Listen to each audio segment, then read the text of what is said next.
நேருக்கு நேர். சக வயது மாணவர்கள் படிப்பை பற்றியும் தேர்வை பற்றியும் யோசித்துக் கொண்டிருந்த காலகட்டம் இது.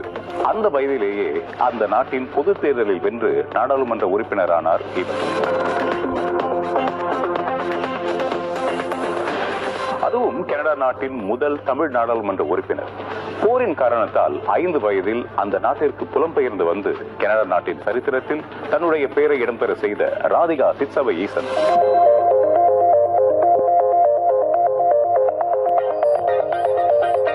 ராதிகா சின்ன வயசுல இருந்து எல்லோட அன்பா தான் பழகுவான், சிரிச்சு கூட தான் பழகுவான்.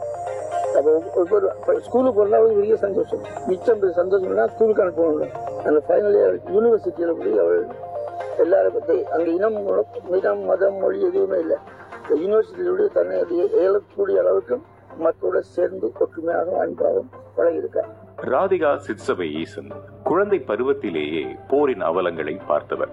இலங்கை மக்கள் உள்நாட்டு போரின் அத்தனை குழப்பங்களையும் அனுபவ ரீதியாக உணர்ந்து கொண்டிருந்த காலகட்டம் அது. அந்த சிறுமிக்கு வயது 5. மரணம் என்பது கூட நிஜமான நிகழ்வாக இருந்திருக்க கூடும். அச்சப்படக்கூட அந்த சிறுமி அறிந்திருக்கவில்லை. தனக்கு முன்னால் எழுந்தவற்றை ஏதோ ஒரு திரைப்படம் பார்ப்பதை போல பார்த்துக் கொண்டிருந்தாள். உயிர் பிழைக்க அயல் நாட்டுக்கு வந்த பல குடும்பங்களில் இந்த சிறுமியின் குடும்பமும் ஒன்று. 1986 நாங்கள் ஜெர்மன்ல இருந்து கனடாக்கு வந்தாங்க. இப்ப கனடாக்கு வர்றதுக்கு எவ்வளவு கஷ்டப்பட்டு தான் கனடாக்கு வந்தாங்க. ஓஷன் தெரியாம ஏறிட்டோம். இந்த போர்ட்ல நாங்கள் வந்தாங்க. இதுல 75 பீப்புள் இதுல இருந்தவங்க. லேடிஸ் கிட்ஸ் எல்லாருமே. ஓஷன் போனாலும் அதுக்கலாம், யூரின் போனாலும் அதுக்கலாம், எல்லாம் எங்களுடைய ஏரியா. நாங்கள் 3 நைட் 3 days இந்த போர்ட்ல தான் இருந்தாங்க. Young Tamil female is a great example to show how the Canadian Tamil community is evolving towards becoming more mainstream and also giving back in a very positive way, and also being having a powerful voice on the national discourse to give and represent the Tamil Canadian community not only within Canada but also globally as well. எங்களோட வந்தவனுக்கு idea இருக்குது, boat எப்படி வருது, யார் போட்டு. அப்ப நாங்கள் எதிர்பார்த்து நேவி தான் இஸ் கமிங். எங்களோட மைண்ட் அப்படி தானே, வந்த நாடு அப்படி தானே.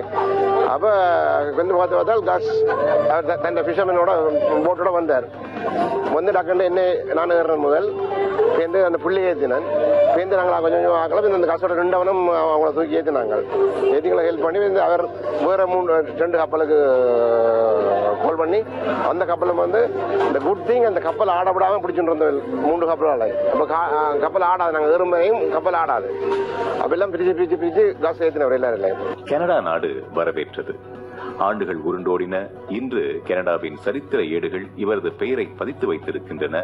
கனடா நாட்டின் முதல் தமிழ் நாடாளுமன்ற உறுப்பினர் என்ற தகுதியோடு. வணக்கம் ராதிகா. வணக்கம். முதல்ல எங்களுடைய அழைப்பை ஏற்று எங்களோட பேச சம்மதிச்சதுக்கு ரொம்ப நன்றி. இலங்கையிலிருந்து கனடா வந்தவர் நீங்கள். பின்னோக்கி பார்க்கும்போது கிட்டத்தட்ட ஒரு 30 ஆண்டுகள் வலி நிறைந்த வரலாறு. அதே வரலாற்று சுவட்டில் நடந்து வந்தவர் தான் நீங்களும். அதை பத்தி கொஞ்சம் சொல்லுங்களேன். 87 riots நேரத்துல நாங்கள் அங்கிருந்து வலிக்கிறோனும் கனடாக்கு இல்லாட்டி இன்னொரு வெளிநாட்டுக்கு போகணும்ன்ற அந்த அவசியம் இருந்தது எங்களுக்கு. 82ஆம் ஆண்டு 83ஆம் ஆண்டு டேடி வலிக்கிட்டார் இன்னொரு நாடு தேடுறதுக்கு. எங்களுக்கு பொருத்தமான ஒரு நாடு கண்டுபிடிக்கிறதுக்கு டேடி வலிக்கிட்டார். அப்ப நான் பிறந்த கையோடையே டேடி வலிக்கிட்டார். அப்ப எனக்கு மேலே என்னுடைய தந்தையே தெரியாது. கனடாக்கு வந்த பிறகுதான் அவரை சந்திச்சது. 87ஆம் ஆண்டு வளர்த்தது உங்கள் தாய் தான்? அம்மாவும் அப்பப்பா, அப்பாச்சி, அப்பு, அம்மம்மா. ஸோ என்னுடைய வளர்ப்பு பெற்றோர்ண்டா உண்மையிலேயே என்னுடைய கூட இருந்த உறவினர்கள் தான் வளர்த்தது. மற்றும் என்னுடைய அக்காவும் இருந்தது. இலங்கையில எந்த பக்கம் நீங்க வளர்ந்தது? மம்மியவிண்ட அல்லது டடிண்ட ஊர்ல அப்பப்பா இல்லாட்டி அப்புவையோட இருந்தது. இல்லாட்டி சில நேரங்கள்ல ஜெஃப்னா டவுன்லயும் இருந்தோம் நாங்கள் கொஞ்ச நாளா. இப்ப நீங்க கனடா நாட்டுக்கு வந்த போது உங்களுக்கு ஒரு 5 வயது இருக்குமா? 5 வயசுலாம் வந்தோம். இலங்கை ஞாபகங்கள், பிள்ளை பிராயத்து ஞாபகம் அப்படின்னா ஏதாவது இருக்கா?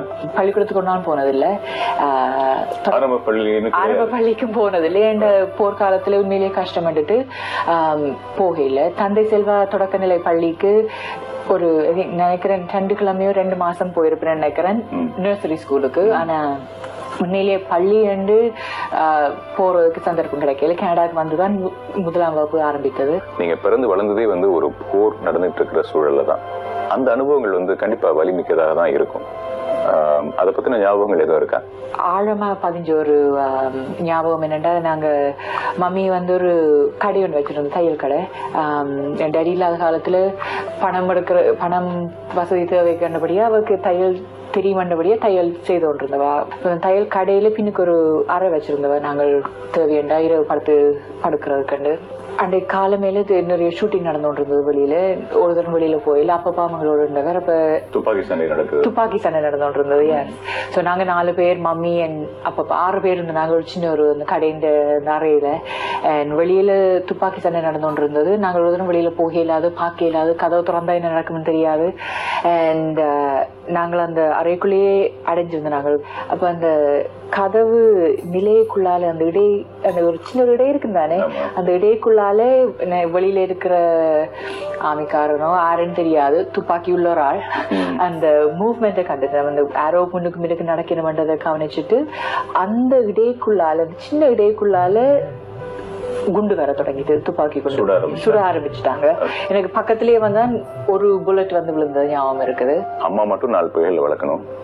அந்த அனுபவத்தை பத்தி கொஞ்சம் சொல்லுங்களேன். அம்மாவால எப்படி சாத்தியப்பட்டது? அதுவும் போர் நடந்துட்டு இருக்கு, பிள்ளைகளை வந்து வளர்க்கணும், அவங்களே வேலை செஞ்சு காப்பாற்றணும், அப்புறம் பிள்ளைகள்லாம் பத்திரமா இன்னொரு நாட்டுக்கு கூட்டிட்டு வரணும், அப்புறம் இங்க வந்து கணவனுடைய நிலைமை தெரிந்து சொந்தமா உழைச்சி உங்க 4 பேரையும் அவங்க உருவாக்கிக்கிறாங்க. அவருடைய எந்த குணம் உங்கள்கிட்ட இருக்கிறதா நினைக்கிறீங்க?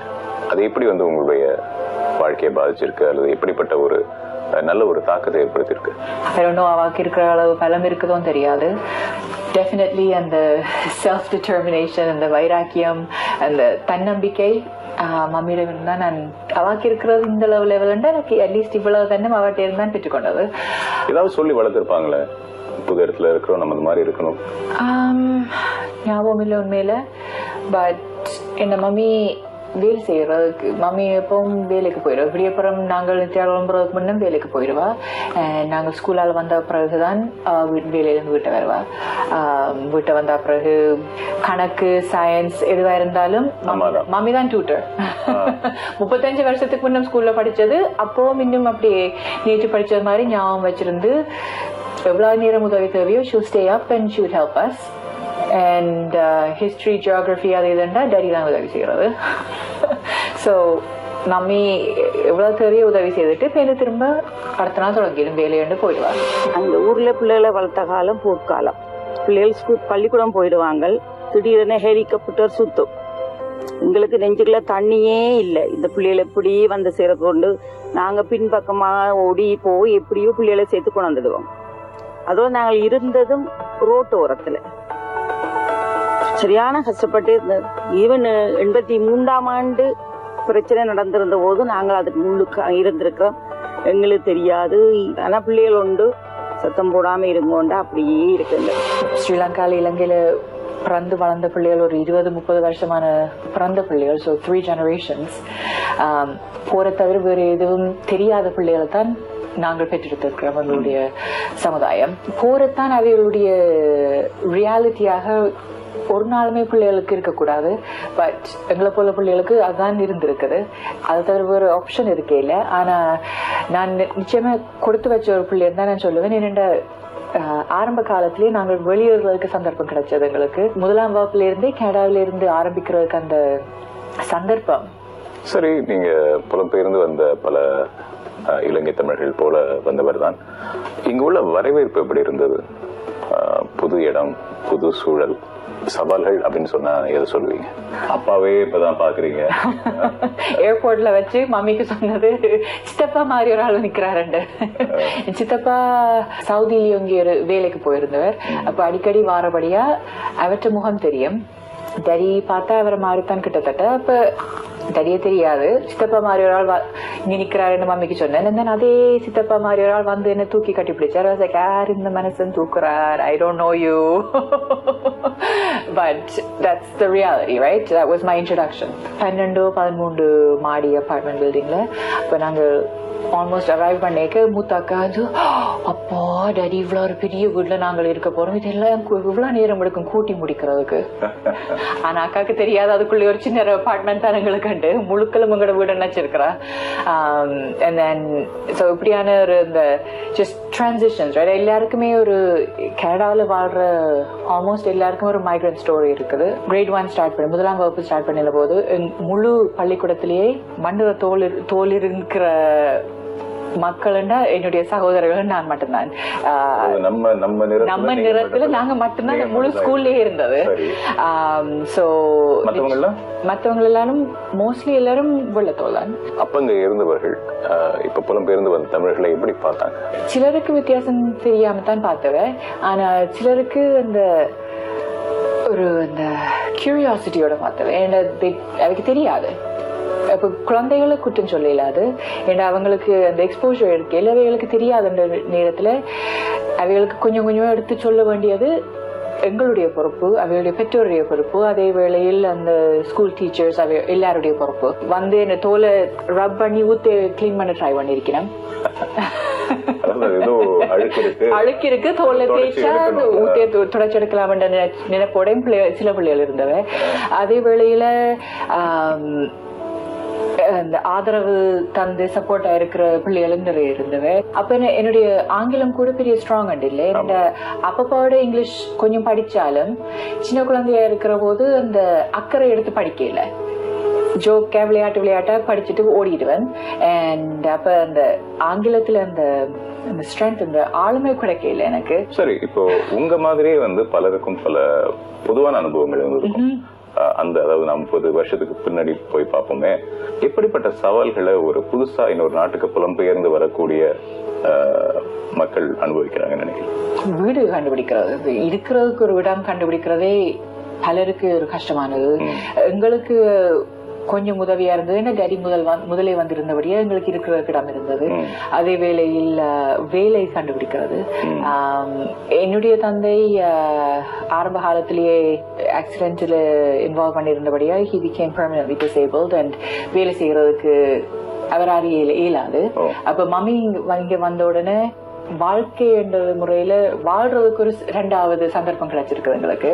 அப்ப இந்த நாட்டுல நாங்கள் இன்னும் நாட்டை நம்பி இருக்க கூட நாங்கள் எங்களுடைய சொந்த காலில் நிக்கணும்ன்றதுக்காக சோஷியல் அசிஸ்டன்ஸ் என்றது ஒரு நாளுமே போகல.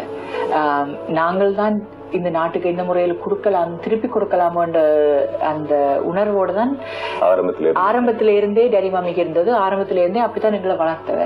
கனடாக்கு வந்து பெரிய வசதியா இருக்கு, வசதி பணக்காரர வளர இல்ல. உண்மையை நாங்க நம்பர்ஸை பார்த்தோம்னா வறுமை கோட்டுக்கு கீழே தான் வளர்ந்துனாங்க, வறுமையில தான் வளர்ந்துனாங்க. ஆனா எவ்வளவுக்கு இயலுமோ மற்றவங்களுக்கு உதவி செய்தாங்க. சோ எங்களுக்கு பிறகு வந்த குடிவரவாளருக்கு இருக்கிறதுக்கு இடம் தேவையண்டா 2 அறை உள்ள அபார்ட்மெண்ட் எல்லாம் கனடாக்கு முதல் வந்திருந்தாங்க.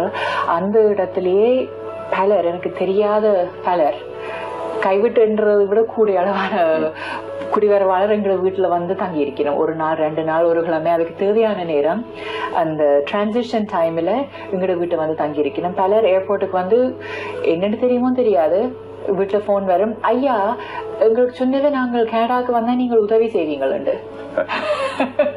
அப்ப டேடிக்கு சரளமா இங்கிலீஷ் தெரியும். ஆனா வேலை செய்ய இயலாதுன்ற அந்த கட்டாயத்துல இருக்கிறபடியா ஏழுமான அளவுக்கு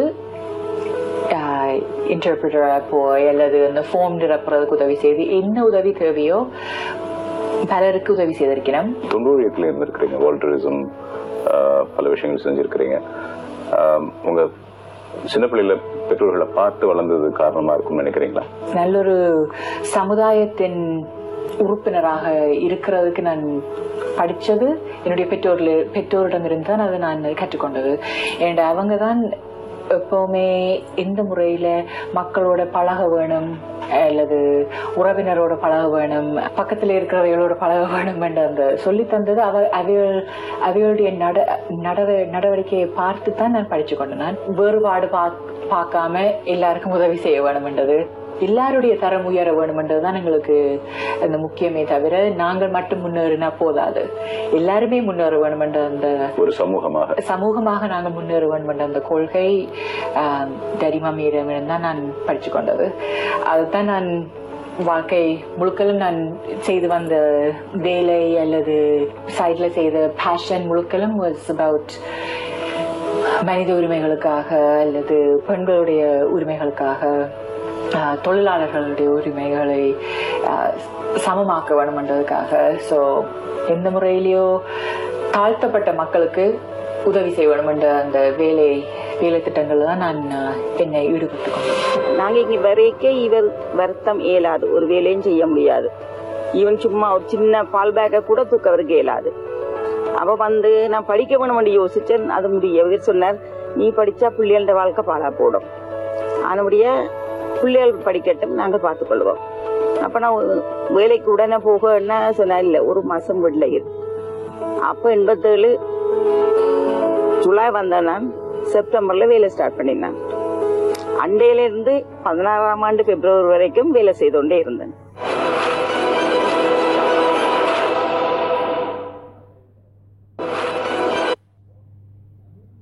丰城 Genseri， 新加坡最大的家用电器与 IT 展销室，带给您红包现金回扣、省钱好促销。现在只要消费满100元，就有机会成为美洲大赢家，赢取1对来回机票，可以到世界任何一个地方。过年除旧迎新，现在就到丰城 Genseri 购物。新年期间购物还有红包现金回扣，丰城 Genseri。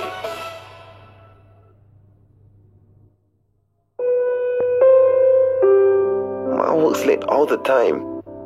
She never gets a proper rest. She has to work even when she's sick. Customer all waiting already. Boss.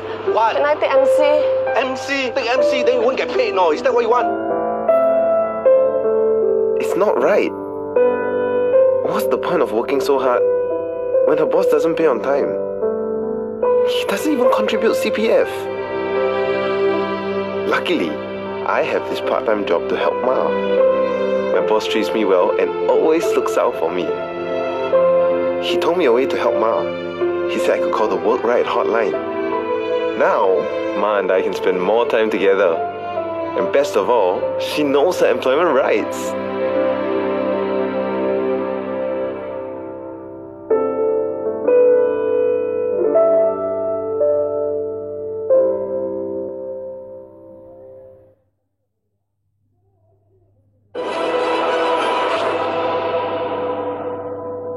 நாங்கள் எவ்வளவு தூரம் எங்களோட நாட்டை விட்டு இந்த நாட்டுக்கு மேற்கத்திய நாட்டுக்கு வந்தாலும் எங்க பழக்க வழக்கங்களே பிள்ளைகளுக்கு கற்றுக் கொடுத்து கொண்டுதான் இருந்தாங்க.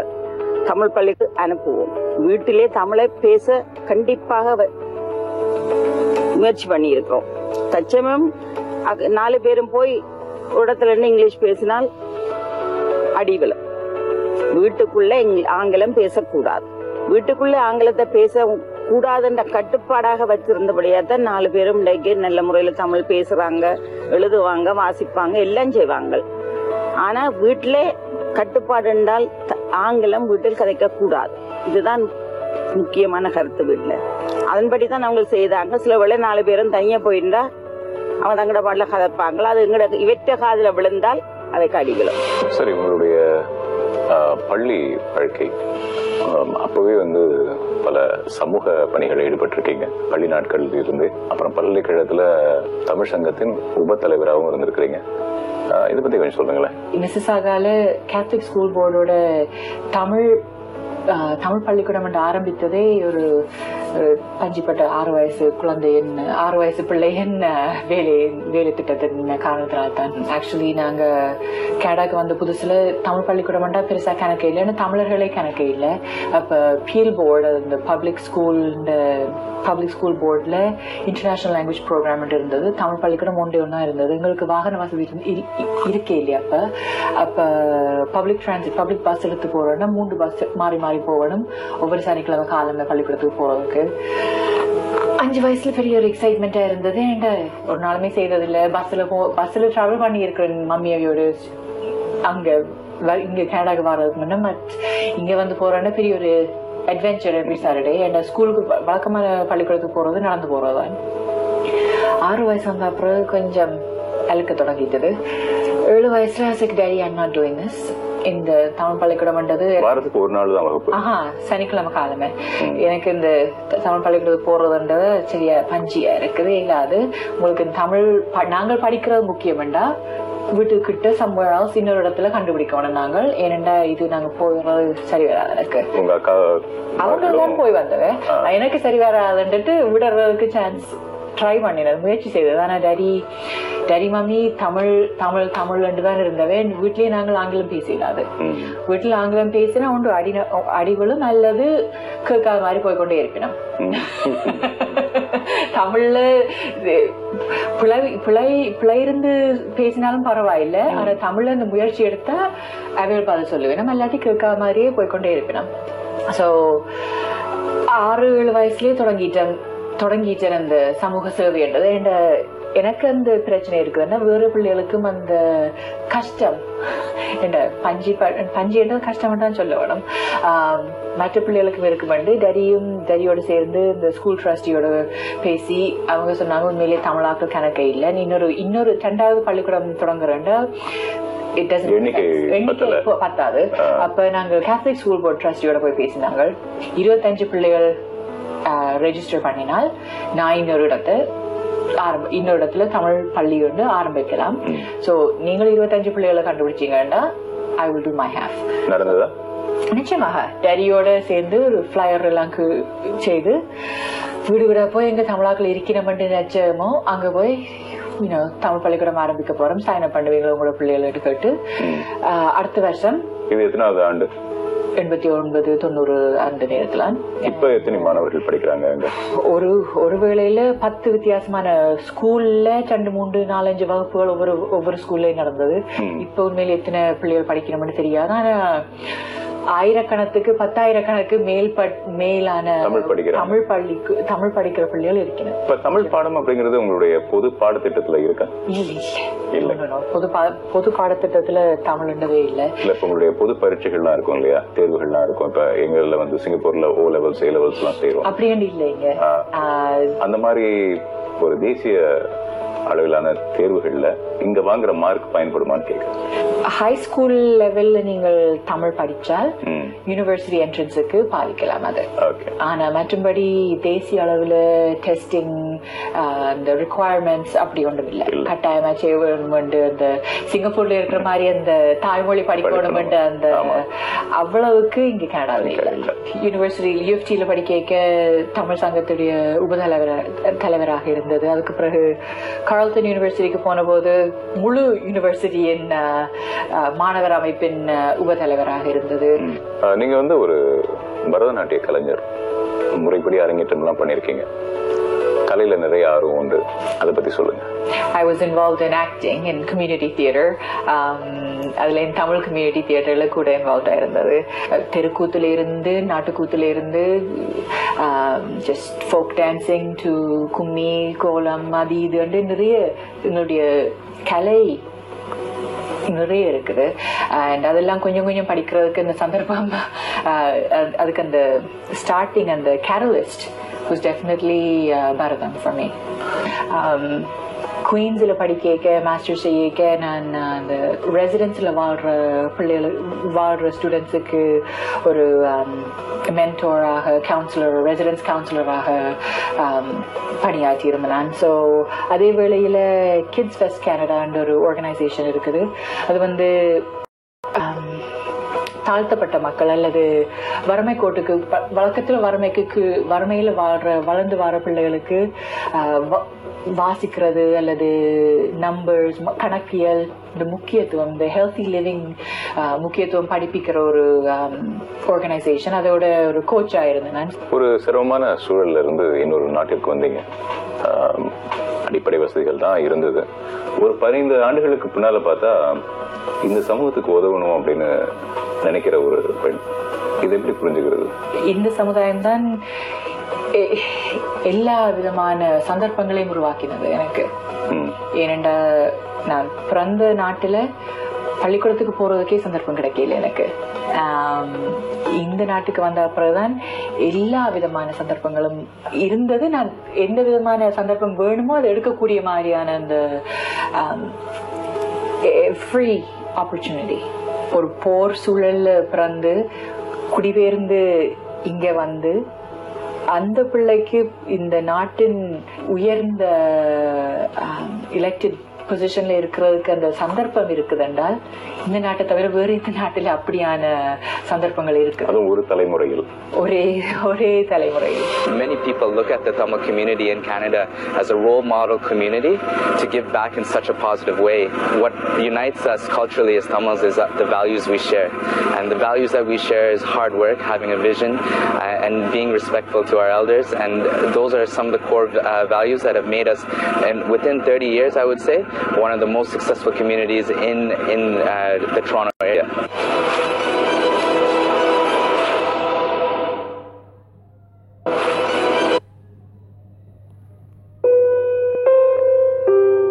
Ma works late all the time. 妈每天都工作到很迟，从早。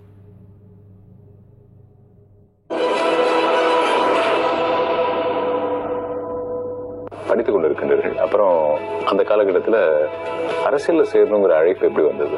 Carlton யூனிவர்சிட்டியில படிச்சு கொண்டு இருக்கேக்க நான் ஒரு ஃபோன் கால் வந்துச்சு.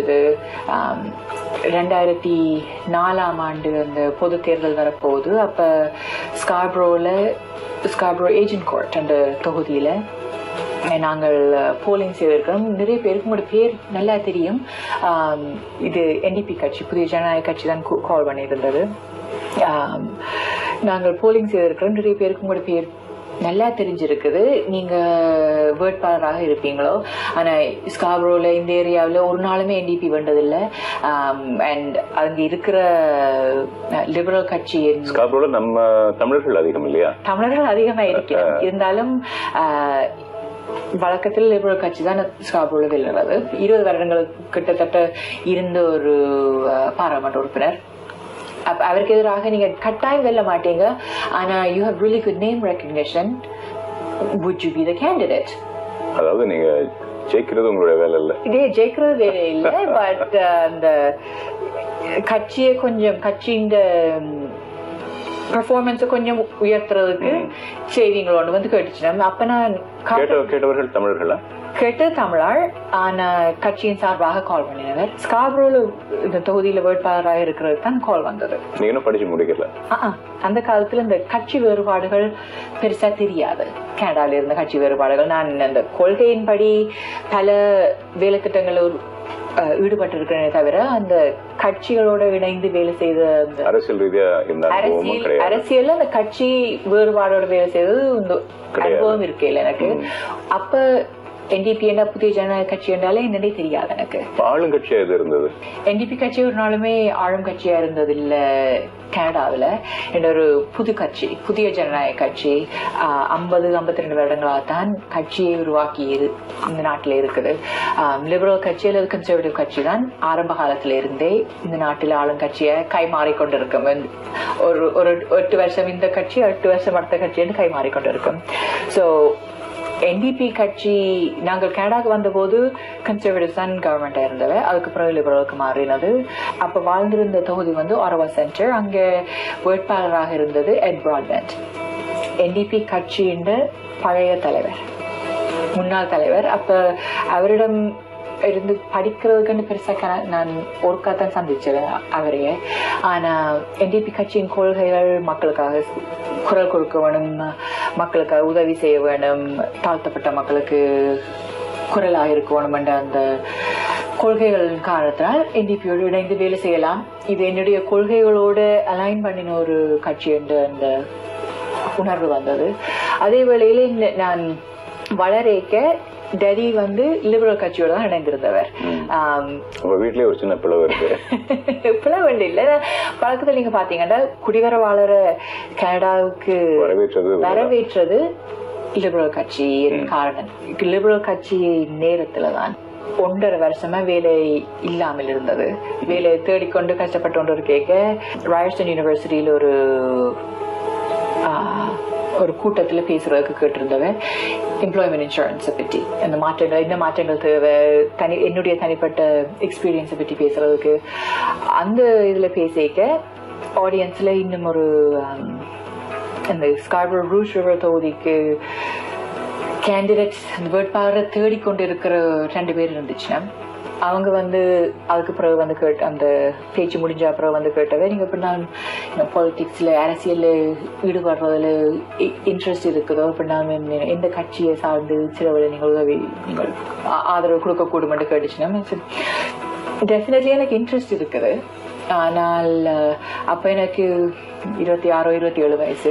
உலகில கூடிய அளவான அரசியல்வாதிகள் நீங்கள் பாத்தீங்கன்னா முதல் தேவையானது என்னது? ஆணா இருக்கணும். அப்படியா? சரி, என்னுடைய எக்ஸ்பீரியன்ஸ் இல்ல. இவ்வளவு தூரம் ஏதோ ஒரு நாட்டில இருந்து உங்களை 1000கணக்கான மைல்கள் கடந்து உங்களை சந்திக்க வந்திருக்கிறேன். நீங்க இப்ப சொல்றது சரியில்லையே. என்னுடைய அப்சர்வேஷன்ஸ் வளரேக்கு நான் பார்த்தது கனடாவில் டிவி போட்டு பார்த்தோம்னா அதுதான் எங்களுடைய ரியாலிட்டி. நான் பார்த்து கொண்டு நான் உணர்ந்து கொண்ட உண்மைகளை தான் நான் சொல்லலாம். ரைட்? இல்ல, அதுல நீங்க சொல்றதுல உண்மை இல்லாம இல்ல. உலக அளவுல எடுத்தா கூட முதல் ஒரு தமிழ் பெண் பாராளுமன்ற உறுப்பினர் ஆனது சிங்கப்பூர்ல தான், இந்திராணி ராஜா அவர்கள். இப்போ நீங்க 2வது தமிழ் பெண். ஒரு சமூகத்துக்கு இது கண்டிப்பா முக்கியமான ஒரு நிகழ்வு தானே. ஆணா இருக்கவனும் மினிமம் ஏஜ் ரிக்வயர்மெண்ட் 40 வயசு தேவை. இதெல்லாம் அரசியலுக்கு வர்றதுக்கு முன்னாடி உங்கள்கிட்ட இருந்த சில இதுதான் கருதுகள் நீங்க நினைச்சீங்க. அரசியல் நீரோட்டத்துல இன்வால்வ் பண்றேன்டா இதெல்லாம் தேவைன்னு நான் நினைச்சது. ஆணா இருக்கவனும் 40 அட்லீஸ்ட் வயசு வந்த ஒரு ஆளா இருக்கணும், அட்லீஸ்ட் 40 வயசு வந்த ஒரு ஆளா இருக்கணும், பணக்காரா இருக்கணும். அதே வேளையில் கனடாவில் கூடிய அளவான அரசியல்வாதிகள் டாக்டர்ஸ் அல்லது லாயர்ஸ். தப்பான எண்ணங்கள்னு தெரியும், இருந்தாலும் அதான் எனக்கு இருந்த அந்த ப்ரீகன்சீவ் நோஷன்ஸ். 2004ஆம் ஆண்டு கேட்ட போது I'm not ready. நான் டெஃபினெட்லி எனக்கு உண்மையில விளங்க இல்லை, ஸோ செய்யல. அது 2008ஆம் ஆண்டு தேர்தலில் திரும்ப கேட்டவ வேட்பாளராக வர சொல்லி டெஃபினெட்லி கேட்டவ திரும்ப 27 வயசுல கேட்டவ 2009ஆம் ஆண்டு போல. அடுத்த தேர்தல் எப்ப வருதோ அதுக்கு தயார் பண்றதுக்கு கேட்டவ வேட்பாளராக வர்றதுக்கு நான் இல்லைன்னு சொல்றதுக்கு தயார் பண்ணி கொண்டிருக்கேன். அந்த நேரம் எங்களுடைய கட்சியின் முன்னாள் தலைவர் ஜாக் லேட்டன் ஒரு விழாவில் கண்டு என்னோட பேசி கேட்டார். நான் I've been trying to get you to run for a while and எங்க கட்சியோட இணைந்து வேட்பாளராக வர வேணும் என்ற அந்த விருப்பம் எனக்கு இருக்குது. என்ன முறையில வேட்பாளர் ஆக்கலாம் என்றதுக்கு அந்த உதவி அவர் கேட்டிருந்தவர். நான் ஒரு பெண் என்ற காரணத்தினால், வேற்றினம் தமிழ் பெண் என்ற காரணத்தினால், மற்றது ஒரு இளைஞர் என்ற காரணத்தினால், இதெல்லாம் நான் ஒரு தடையா நினைச்சது அதுதான் அனுகூலமா ஆயிடுச்சு உங்களுக்கு. அவர் பாசிட்டிவா நினைச்சிருக்கிறார். அண்ட் இதெல்லாம் காரணத்தினால் நிச்சயமாக இந்த நாட்டில NDP என்றது எப்பவுமே 3வது 4வது கட்சியா தான் இருந்தது. அவருடைய அந்த கடும் உழைப்பால, அவருடைய அந்த கரிஸ்மா, உண்மையிலேயே மக்களோடு மக்களாக இருந்து வந்த ஒரு தலைவர் என்ற காரணத்தினால்தான் நான் உண்மையிலேயே நினைக்கிறேன் இந்த NDP இவ்வளவுக்கு 3வது 4வது கட்சியா இருந்தது எதிர்கட்சியாக வந்தது. ஸோ 2011ஆம் ஆண்டு பொது தேர்தலில் நான் பங்கு பெற்றின தேர்தலில் நாங்கள் எதிர்கட்சியாக வந்த நாங்கள் இந்த முதல் தடவை NDP எதிர்கட்சிக்கு வளர்ந்திருக்கிறது. இந்த 2 கட்சிகளுக்கு இந்த 2 கட்சியும் வந்துட்டு இருந்த ஒரு கட்டத்துல முதல் தடவை NDPக்கு இந்த பதவி கிடைச்சிருக்குதுன்னா ஜாக் லேட்டன் தலைமைத்துவத்தின் காரணத்தினால் தான் நான் சொல்லுவேன். தானே டிசைட் பண்ணிட்டு தான் எங்களை சொன்னவன். சரியம்மா, உனக்கு விருப்பப்படி எதுவோ செய். அதே மாதிரி அவள் ஒரு குறையும் இல்லாமல் வெற்றி பெற்றாள், நல்லா வந்தாள், நல்ல உதவிகள் எல்லாருக்கும் செய்தவள். ஒரு சிலர் குற்றம் சொல்வது இயற்கை, எங்கள் இனத்தின் குணம், அதுக்கு நாங்கள் ஒன்றும் செய்ய இயலாது. அது மட்டுமல்ல, தாய் தகப்பன உலகத்துக்கு அறிமுகப்படுத்தி வைத்தவர். கனடியர்கள் உங்களை ஆரம்பத்துல ஒத்துக்கிட்டாங்க. நான் முதல் தடவை வேட்பாளர் இருந்த போது, நான் இன்ட்ரோடியூஸ் பண்ணின போது நிறைய பேர் நினைச்சவே நான் சும்மா ஒரு joke கண்டுதான். my work ethic and எவ்வளவுக்கு நான் இந்த சமுதாயத்தோட இணைந்து வேலை செய்யறதன் காரணத்தினால் உண்மையிலேயே பலருக்கு அந்த மோட்டிவேஷன் வர தொடங்கிட்டது. மக்களை பிரதிநிதித்துவம் செய்யறதுக்கு செய்யக்கூடிய வேட்பாளர் இருக்குது என்ற அந்த உணர்வு அந்த ஸ்காபரோ ரூல்ஸ் ரிவர் தொகுதியில வாழ்ற மக்கள் பலருக்கு அந்த உணர்ச்சி வர தொடங்கிட்டது. தமிழாக்கள் மட்டுமல்ல, அதே போல மற்ற இனத்தோருடைய ஆதரவு எப்படி இருந்தது? எல்லா இடத்துல இருந்து தொண்டர்கள் வந்து உதவி செய்தார், தமிழர்கள். ஆனா அதே வேளையில் தொகுதியில வாழ்ற வேற்றின மக்களுக்கும் அந்த நாங்கள் we created a groundswell in the community and மக்களுக்கு அந்த எக்ஸைட்மெண்ட் வர தொடங்கிட்டது. எப்பவுமே 23 வருஷமா இருந்த கட்சியை விட வேற கட்சி, வேற இன்னொரு ஆள், ஒரு புதுமுகம் எங்களுடைய பிரதிநிதித்துவம் செய்யறதுக்கு அந்த மாற்றம் நாங்கள் உருவாக்கலாம் என்ற அந்த உணர்ச்சி தொகுதியில வாழ்ற வேற்றின மக்களுக்கும் வர தொடங்கிட்டு. அப்ப உண்மையிலேயே எங்களுக்கு 400-500க்கு மேற்பட்ட தொண்டர்களாக வந்து சேர்ந்து வேலை செய்தவர். தமிழாக்கள் பலர், நிறைய பேர் வந்து உதவி செய்தவர். ஆனா தமிழ் இல்லாத வேற்றின மக்களும் பலர் வந்து உதவி செய்தவர். அதன் காரணத்தால் நாங்கள் உண்மையிலேயே வென்றாங்க. இந்த ஒரு மக்கள் என்ன சொல்றாங்களே, ராஜா எல்லாரும் ஏற்றுக்கொள்றவர்கள் ராஜா பழக்கம் வந்த மாதிரி எங்க எல்லாரோட பேசுறாங்க, சிரிச்ச முகத்தோடு பேசுவோம். அவருக்கு எங்க கலாச்சாரம், ஜாதி, மதம், இனம், மொழி, நாடு எந்த விதம் இல்லையா. பள்ளிக்கூடத்தை படித்த காலத்திலும் சரி, இன்றைக்கும் சரி அவளுக்கு அந்த பேர் இருந்தது. அதனால ஒவ்வொரு இன மக்களும் தனிய தமிழர்கள் என்று நான் சொல்வதும் பார்க்க, தனிய தமிழர்கள் 100க்கு 3 வீதம் 4 வீதம் தான் இங்கே இருக்கிறோம். ஆனால் மற்ற இனங்கள் மற்ற ஒவ்வொரு நாட்டு மக்களும் இங்கே இருக்கிற மல்டிகல்ச்சரல் சொசைட்டிக்குள்ள வந்துட்டு இருக்கிறதுனால எல்லாருக்கும் ராதியாக ஒரு விருப்பம்.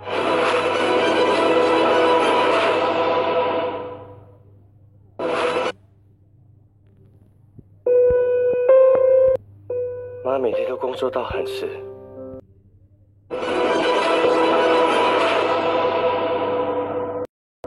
உலகத்துல பல இடங்கள்ல இப்ப தமிழர்கள் இருக்கிறாங்க. அவர்களுடைய சமூக பொருளாதார நிலைமை எப்படி இருக்குன்னு நினைக்கிறீங்க? தமிழர்கள் வந்து எப்பவுமே very resilient. ஒரு கஷ்டம் அல்லது ஒரு தடையை நாங்கள் எதிர்நோக்கி கொண்டா எந்த முறையில அதை தாண்டி நாங்கள் அதை தாண்டி வளரலாம் என்று பாக்குறது, இல்லாட்டி அதை அடிச்சு உடைச்சு என்னட்டு அதை இன்னொரு படிக்கல்ல கட்டி கொண்டு போகலாம் என்ற அந்த entrepreneurial spirit உள்ள ஒரு ஆக்கள் தான் சமுதாயம் தான் நான் சொல்லுவேன். நாங்கள் போரின் கட்டாயத்தினால் அல்லது வேறு காரணங்களினால் குடிவரவாளர்களாக உலகம் முழுக்கலும் சிதறி வாழ்றோம் நாங்கள். இப்ப அந்த முறையில் நாங்கள் ஒவ்வொரு நாட்டை பார்த்தோம் என்றால் தமிழர்கள் நல்ல முறையாய் வளர்ந்து வந்திருக்கிறோம். கனடாவில் 30 வருஷத்துல 40 வருஷத்துல பலர் நிறைய சாதித்திருக்கிறோம். எல்லா துறையிலும் தமிழர்கள் சக்சஸ் கண்டிருக்கிறோம். உலகத்துல வெற்றி பெற்ற பலரை கேட்கும் போது உங்களுடைய முன்மாதிரி யார் அப்படின்னு கேட்டா பல பேர் சொல்லுவாங்க. அந்த வகையில நீங்க யார் உங்களுடைய முன்மாதிரி? நிச்சயமாக ஒரு சிலர் இருக்கிறோம். ஆக்சுவலி மிக முக்கியமானது மேலே என்னுடைய தாய், மம்மி. என் மம்மியில இருக்கிற அந்த வலிமை, her strength, என்ன விதமான கஷ்டம் வந்தாலும் என்ன விதமான தடை இருந்தாலும் அதை நான் நிச்சயமாக தாண்டி வரலாம் என்ற அந்த belief, the self determination அவர்கிட்ட இருந்துதான் நான் படிச்சு கொண்டு உறுதி, அந்த வைராக்கியம், உறுதி முழுக்களும் மம்மியிடம் இருந்தா நான் கற்றுக்கொண்டது. அன்அஃபிஷியல் மென்டரா இருந்தது பிரின்சஸ் டயானா. ஏனென்ற அவருடைய வாழ்க்கையின் வேலை திட்டங்கள், அவர் ஈடுபட்டு கொண்ட வேலை திட்டங்கள் வந்து எவ்வளவு வசதி இருந்தாலும் லேண்ட் மைன்ஸ், வறுமையில வாழ்ற பிள்ளைகளுக்கு உதவி செய்யறது, அப்படியான வழக்கமாக பெண்கள் அல்லது வழக்கமாக இந்த ராயல் ஃபேமிலி இன்வால்வ் பண்ணாத இஷ்யூஸ்ல தன்னை இன்வால்வ் பண்ணி கொண்டவா. அந்த முறையில அப்படியான ஒரு ஸ்ட்ராங்கான ஒரு பெண். பொதுவா வந்து புலம்பெயர்ந்து போறவங்க பல வளர்ந்த நாடுகளுக்கு போறாங்க. அங்க பல சந்தர்ப்பங்கள் இருக்கு. அதுல இப்ப இளைய சமூகம், அடுத்த தலைமுறை அப்படின்னு பார்க்கும்போது தன்னுடைய அடையாளத்தை வந்து கொஞ்சம் மாத்திக்குவாங்க. நான் வந்து நீங்க இவ்வளவு அழகா சொல்றீங்க, வில்லுப்பாட்டுல இருந்து, பரதத்தில இருந்து, நாட்டுப்புற கூத்துல இருந்து என்னென்னமோ சொல்றீங்க. அதே வேளையில அந்த பெரும்பான்மை கலாச்சாரத்திலையும் இருக்கு. I'm Canadian. ஆனா அந்த தமிழ் அண்ட் அந்த ஹெரிட்டேஜ், தமிழ் அண்ட் ஐடென்டிட்டி நிச்சயமாக இருக்குது. அது எனக்கு நான் ஷையா இருக்கிறோம் இல்ல ஓ தமிழண்டா இது தமிழ் இல்லையே எனக்கு தமிழ் தெரியாது என்று சொல்ற அந்த பழக்கம் எனக்கு இல்லை. தமிழ் ஏதோ தெரிஞ்ச அளவுல அந்த மாதிரி ஆட்கள் இருக்காங்களா? பலர் இருக்கிறோம். நான் தமிழ் படிக்க தமிழ் பள்ளிக்கூடத்துக்கு போய்க்க ஹைஸ்கூல்ல படிக்க 2-3 வருஷத்துக்கு முன்னதான் இலங்கையிலிருந்து வந்த ஒரு பிள்ளை. ஆனா நல்லா இங்கிலீஷ் பேசுவா, பட் எனக்கு தமிழ் தெரியாது என்றுதான் சொல்லுவா. That was அவளோட விருப்பம். அப்ப அவளுக்கு இருந்த விருப்பம் அதுதான். இப்ப அது மாறி வந்திருக்க கூட தெரியாது. எனக்கு ராதிகாவோட பற்றிய முதல் ஆசை தமிழாக்களோட பண்பாக அனுசரிச்சு பழக வேணும். கோயில்களுக்கெல்லாம் நல்ல உதவி செய்யறாள், கோயில்களுக்கு போறாள். எங்களை கோயிலுக்கு போகும்போது எங்களோட கலாச்சாரத்தோட தான் போறாள். எந்த நாளும் மேற்கத்திய கலாச்சாரம் இல்லையா? புலம்பெயர்ந்த தமிழருக்கு மத்தியில தமிழர் அப்படிங்கிற அடையாளத்தை பத்தின பெருமைகள் இருக்குன்னு நினைக்கிறீங்களா?